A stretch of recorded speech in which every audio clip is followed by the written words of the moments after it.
Olá, meus irmãos, a graça e a paz do nosso Senhor Jesus. Vamos dar continuidade então aos nossos estudos aqui no livro de Atos dos Apóstolos. Hoje temos uma gama de versículos bastante longa, Atos 20, do 17 ao 35.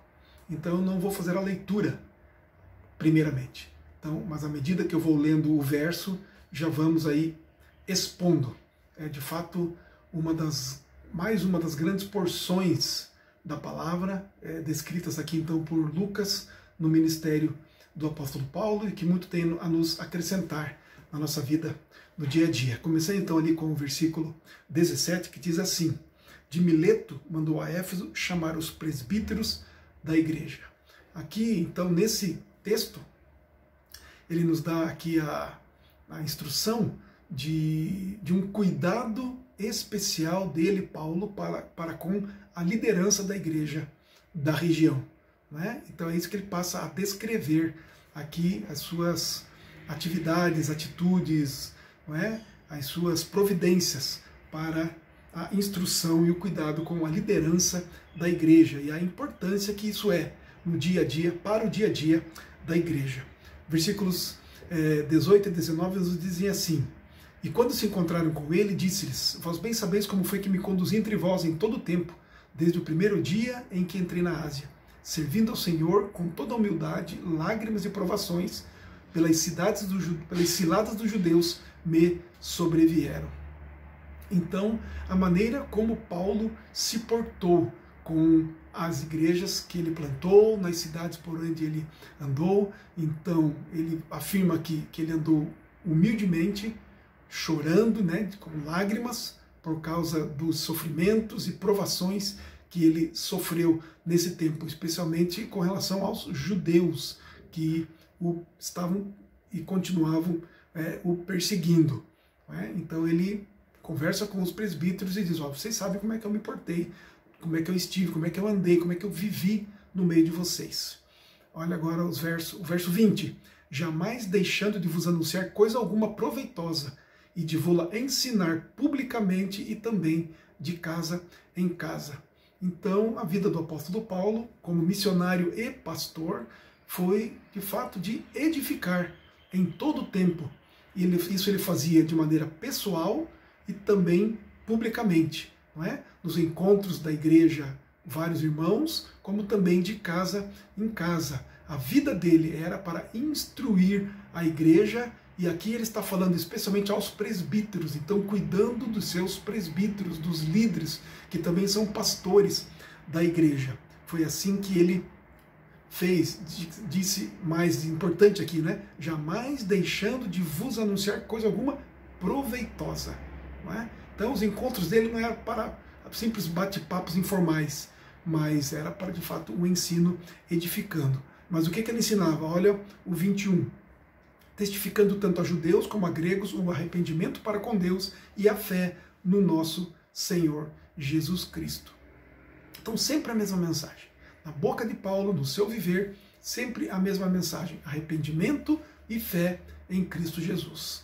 Isto é o que deve estar também na nossa boca, no nosso dia a dia. Olha os versos 22 e 23. E agora, constrangido em meu espírito, vou para Jerusalém, não sabendo o que ali me acontecerá, senão que o Espírito Santo, de cidade em cidade, me assegura que me esperam cadeias e tribulações. Então, a única coisa que Paulo sabia, o que iria acontecer a partir de agora, é que ele seria perseguido, né? Especialmente perseguido na sua própria terra, pois ele iria para Jerusalém. Mas ele tinha um senso do seu dever como missionário.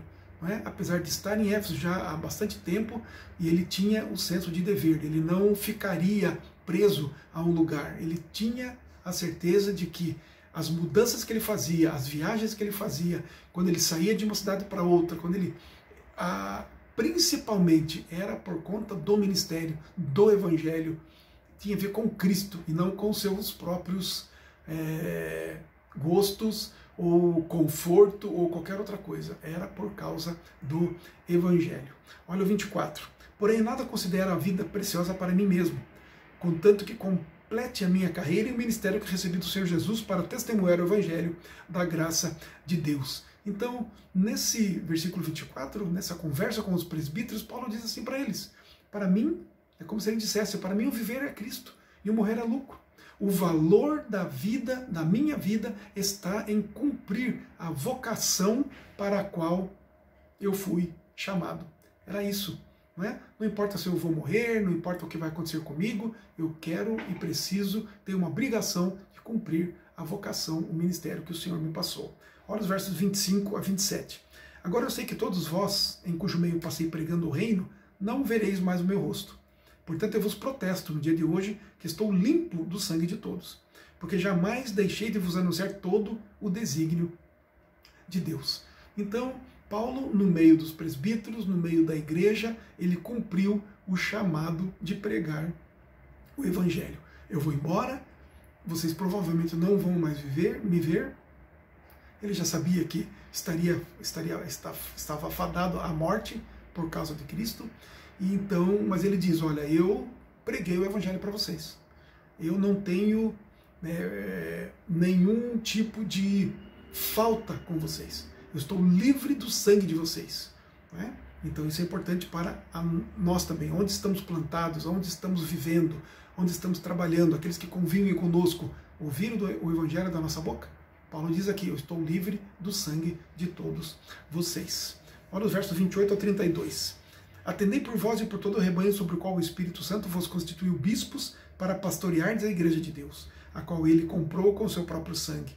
Eu sei que depois da minha partida entre vós penetrarão lobos vorazes, que não pouparão o rebanho, e que dentre vós mesmos se levantarão homens falando coisas pervertidas para arrastar os discípulos atrás deles.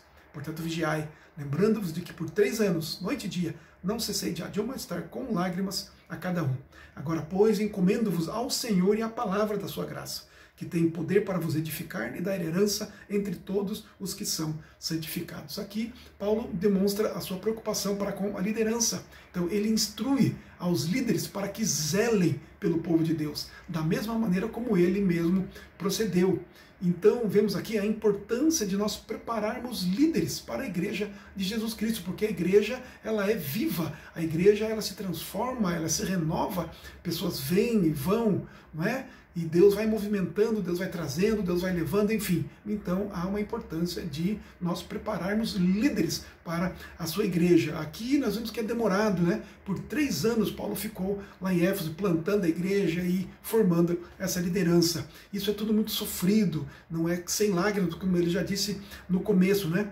Há também a imaturidade e também a perseguição dos falsos mestres. Enfim, há várias questões que dificultam, não é, a formação de líderes, de bons líderes, mas nós devemos estarmos aí baseados, fundamentados, e é na palavra que é o que ele diz aqui, né? Agora, pois, no 32, encomendo-vos ao Senhor e à palavra da sua graça, que ela de fato que tem poder para edificar a sua igreja e a sua liderança.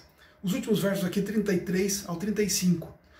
Agora ele fala também da sua situação pessoal. De ninguém cobicei prata, nem ouro, nem vestes. Vós mesmos sabeis que estas mãos serviram para o que me era necessário, a mim e aos que estavam comigo. Tenho-vos mostrado em tudo, trabalhando assim. É mister socorrer os necessitados e recordar as palavras do próprio Senhor Jesus. Mas bem-aventurado é dar do que receber. Aqui ele fala com relação aos proventos, às ofertas, a dinheiro, não é? Que ele não cobiçou. O que ele recebia, seja da igreja de Éfeso ou de qualquer outra, era de fato para o seu sustento e para aqueles que andavam com ele. E a instrução, então, que ele dá é o seguinte: mantenham-se no socorro dos necessitados. Olhem para aqueles que têm necessidades, não só necessidades da palavra, de compreender o evangelho, de viver pelo evangelho, mas também aquelas necessidades básicas, necessidades de financeiras mesmo, de manutenção, né? Porque ele diz aqui no final, então, mas bem-aventurado é dar do que receber. Ele repete aqui como que palavras do próprio Senhor Jesus, não é? Mais alegre, mais abençoado, mais pleno, mais satisfeito é aquele que dá, que oferece, que se doa aos outros, a si mesmo, e doa daquilo que Deus tem lhe dado, dos recursos para ajudar o outro, para apoiar os outros, para manter os outros, para suprir a necessidade dos outros. Quem faz isso, quem se doa, é mais bem-aventurado, é mais bem abençoado, é mais pleno de felicidade em Cristo do que aqueles que só recebem, que só querem receber. Como ele diz aqui, não cobicei ouro e nem prata. O que eu recebi foi somente para cuidar dos demais que caminham comigo e suprir as suas necessidades.